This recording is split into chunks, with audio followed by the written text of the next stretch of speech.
Conceptual question number 2.8. Which controls in the car acceleration or deceleration in it?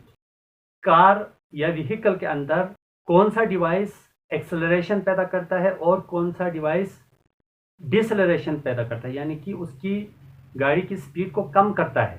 Answer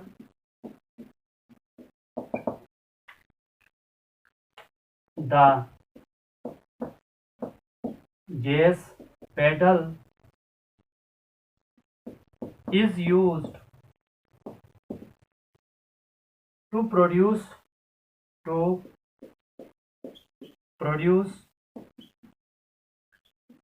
acceleration. अब देखिए यहाँ acceleration का मतलब होता है पॉजिटिव एक्सेलरेशन। मैं ब्रैकेट में लिख देता हूं पॉजिटिव एक्सेलरेशन। बुक में भी देखिए ये वाला नेगेटिव एक्सेलरेशन है, डिसेलरेशन नेगेटिव एक्सेलरेशन है, एक्सेलरेशन मींस पॉजिटिव एक्सेलरेशन है। That is to increase the velocity of the car. Gas pedal के जरिए हम गाड़ी की स्पीड को बढ़ाते हैं, यानी कि वेलोसिटी को बढ़ाते हैं, तो पॉजिटिव एक्सेलरेशन पैदा होता है। The gas pedal is also called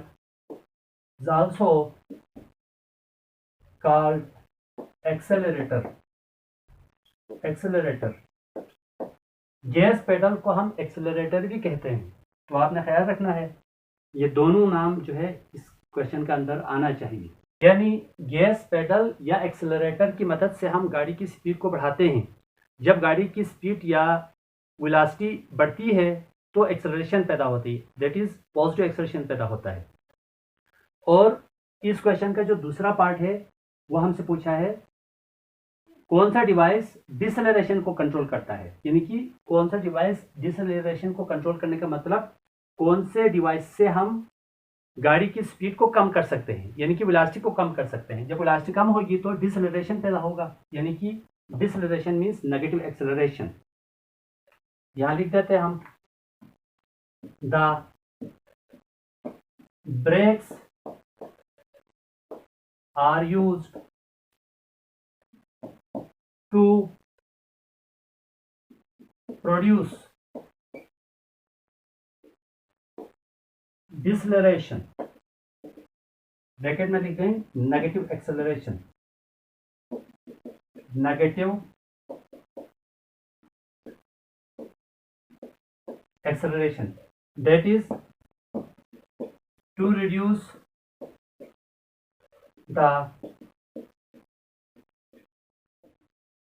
velocity of the car।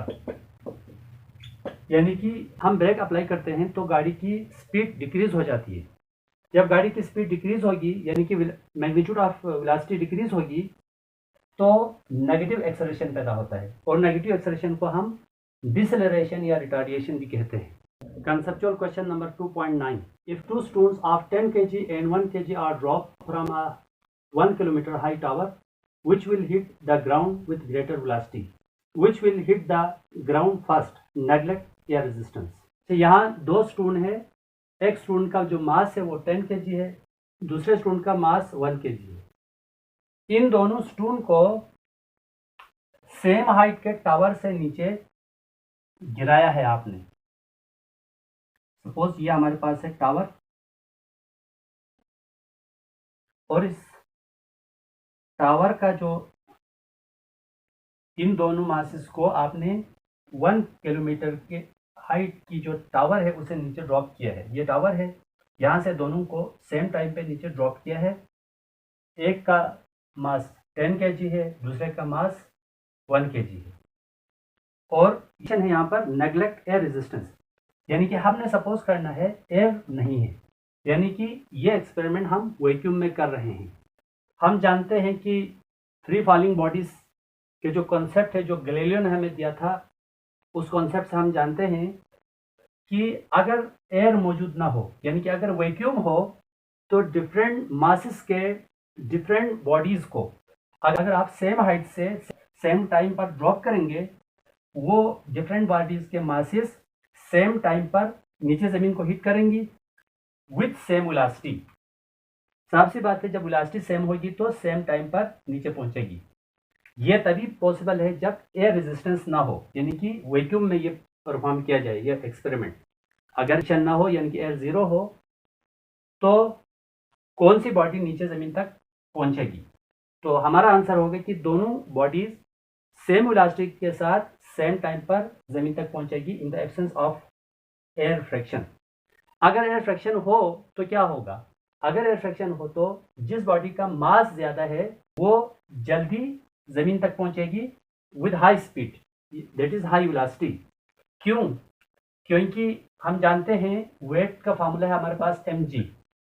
जी तो कांस्टेंट है, हर एक के लिए 10 है या 9.8। मास देखो 10 है, 10 को 10 से मल्टीप्लाई करेंगे तो वेट 100 होगा। दूसरे बॉडी के लिए 1 kg के लिए मास हमारे पास 1 है, ये 10 है तो 10 होगा। इसका मतलब इसका वेट ग्रेटर है, इसका वेट कम है। तो ये यानी कि हम जानते हैं जो ग्रेविटी है किसी बॉडी पर, फोर्स ऑफ ग्रेविटी उस बॉडी के उस ऑब्जेक्ट के वेट के बराबर लगती है। इस ऑब्जेक्ट पर फोर्स ऑफ ग्रेविटी ज्यादा लगेगी जिसकी वजह से वो तेजी के साथ, हाई वेलोसिटी के साथ नीचे आएगी as compare to this body 1 kg वाली बॉडी के। ये तभी होगा जब फ्रिक्शन मौजूद हो, यानी कि एयर की मौजूदगी में होगा। एयर की मौजूदगी में जिसका मास ज्यादा है वो बॉडी पहले पहुंचेगी। In the absence of air friction दोनों बॉडी सेम टाइम पर सेम वेलोसिटी से नीचे पहुंचेगी। Conceptual question number 2.10, the last conceptual question of this unit. A 1 kg steel ball is dropped from rest and another is thrown downward with a velocity of 5 meters per second. Which will have greater acceleration? Neglect the air resistance. दो steel ball है हमारे पास। Question में हमसे जो पूछ रहा है वो मैं डायग्रामिकली आपको समझा रहा हूँ। दो स्टील बॉल है और इन दोनों का मास है वो हमारे पास है 1 kg। उन्होंने हमें हिंट दिया है, a 1 kg steel ball is drop from rest and another is throne.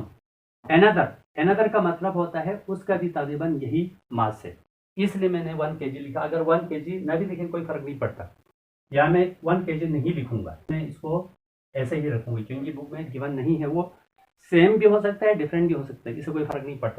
तो इन दोनों का हमने ऊपर से नीचे ड्रॉप किया है। ये जो 1 kg मास का जो स्टील बॉल है इसको हमने ड्रॉप किया है रेस्ट। अभी देखो ये मैंने हाथ में पकड़ा हुआ था, हाथ को, उंगली को मैंने खोल दिया तो ये खुद से नीचे आ रहा है, पहले ये रेस्ट में था। तो ड्रॉप फ्रॉम रेस्ट, मैं यहाँ पे लिख देता हूँ, ड्रॉप फ्रॉम रेस्ट। और दूसरा जो बॉल है इसको हमने थ्रो किया है, थ्रोन विथ वेलोसिटी की वैल्यू गिवन है यहाँ पर 5 मीटर पर सेकेंड, ऑफ 5 मीटर पर सेकेंड। अब देखें अगर एयर फ्रिक्शन हो तो इन दोनों की जो सिचुएशन और होगी। यहाँ पे कंडीशन है नेग्लेक्ट, यहाँ लिख देता हूँ, जो कंडीशन है हमारे पास neglect air resistance. Neglect air resistance यानी कि एयर रेजिस्टेंस को हमने नेग्लेक्ट किया है यहाँ पर। तो इसका मतलब ये जो एक्सपेरिमेंट है ये तो परफॉर्म किया गया है वैक्यूम में, hence this experiment has been performed in vacuum, यानी कि इस एक्सपेरिमेंट को वैक्यूम के अंदर परफॉर्म किया गया है, याद रखना है।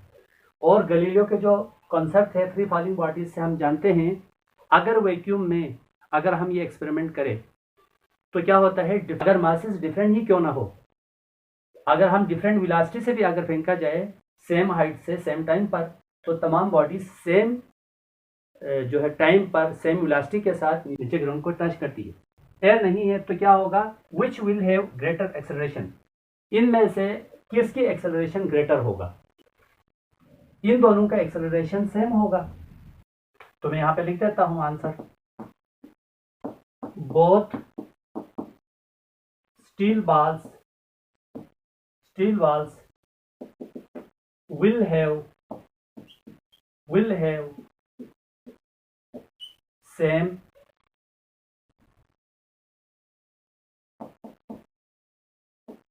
acceleration, that is gravitational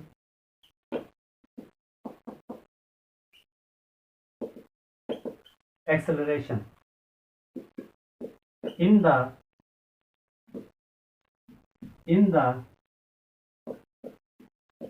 absence of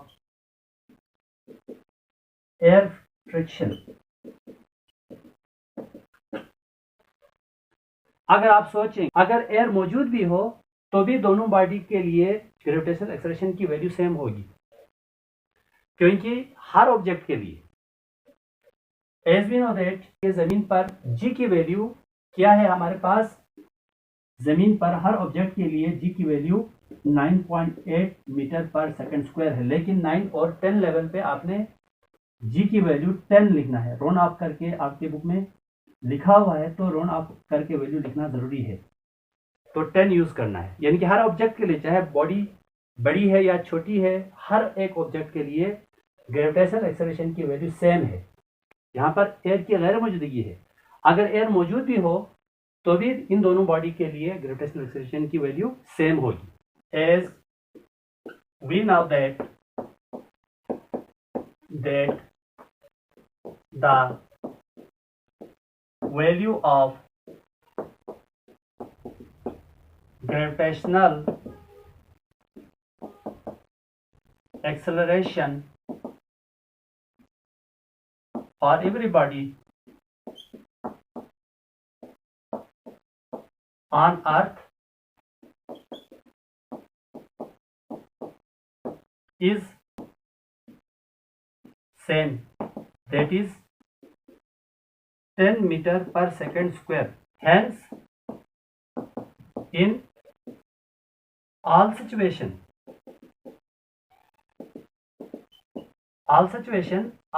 का मतलब है in the absence of air friction या in the presence of air friction, the gravitational acceleration for these two balls, these two balls will be same। Gravitational acceleration की value हर object के लिए same है, चाहे air हो या ना हो। तो हर सिचुएशन में हमारे लिए इन दोनों बाल की जो, चाहे वो हाई स्पीड के साथ मूव करे चाहे लो स्पीड के साथ मूव करे, तो ग्रेविटेशनल एक्सेलरेशन की वैल्यू हर ऑब्जेक्ट के लिए सेम है। लेकिन खैर वो लिखने की जरूरत नहीं है, मैं थोड़ा सा आपको ये चीज एक्स्ट्रा बता रहा हूं।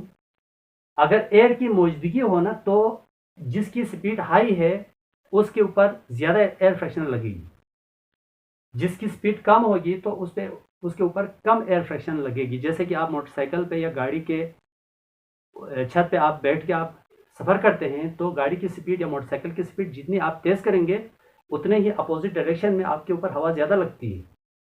अगर आप स्पीड को कम करेंगे तो कम लगती है। इसका मतलब स्पीड बढ़ेगी तो एयर फ्रैक्शन ज्यादा लगेगी। ये तभी पॉसिबल है, ये तभी होगा जब एयर फ्रैक्शन की मौजूदगी हो। लेकिन ये वाली जो बात है जो मैंने बाद में बताई है, वो आंसर में लिखने की जरूरत नहीं है, वो सिर्फ आपने याद रखना है। लेकिन आंसर यही काफी है, बस आंसर अगर आप यहाँ तक भी काफी है, देखिए यहाँ से यहाँ तक भी काफी है। अगर हो सके तो आप ये भी आप लिखें।